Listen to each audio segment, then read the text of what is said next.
Աշ քաղաքացիական պայմանագիր խմբակցության պատգամավոր Տիգրան Բարսիլյանի հետ զրուցել ենք ներքաղաքական զարգացումների,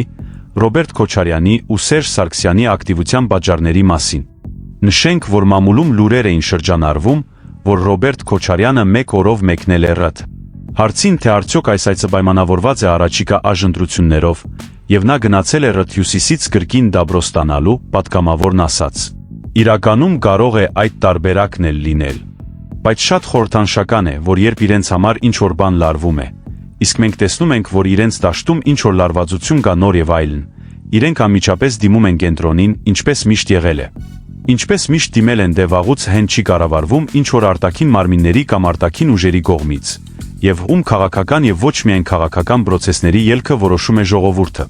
Խոսելով Ռոբերտ Քոչարյանի եւ Սերժ Սարգսյանի թիմերի միջև փոխհրաձգության, Ռոբերտ Քոչարյանի վերաբերյալ Սերժ Սարգսյանի մեղմ հայտարարությունների մասին պատգամավորն ասաց, որ փոխհրաձգությունը իր համար միշտ եղել է ներխոհանոցային, որովհետև երկու գլաններ են, մարդիկ նաև խոստովանեցին, որ մեկը մյուսի իշխանությունը պահելու համար անհանգստացել է, զանգել է, հետևել է եւ այլն։ Այսինքն իրանք փոխկապակցված են բոլոր այն հանցանքներով, որ կատարել են միառժամանակ լինելով կառավարման ղեկին, որովհետև նույն Ռոբերտ Քոչարյանի ժամանակ Սերժ Սարգսյանն ինչ-որ մեկը չէր։ Ինքը բավականին առանցքային պաշտոններ է զբաղեցրել Էվեն, ինչ որ տեղի է ունենում իրենց միջև, ընդամենը մեղքը իրար վրա գցելու փորձեր են, եւ պարզ է,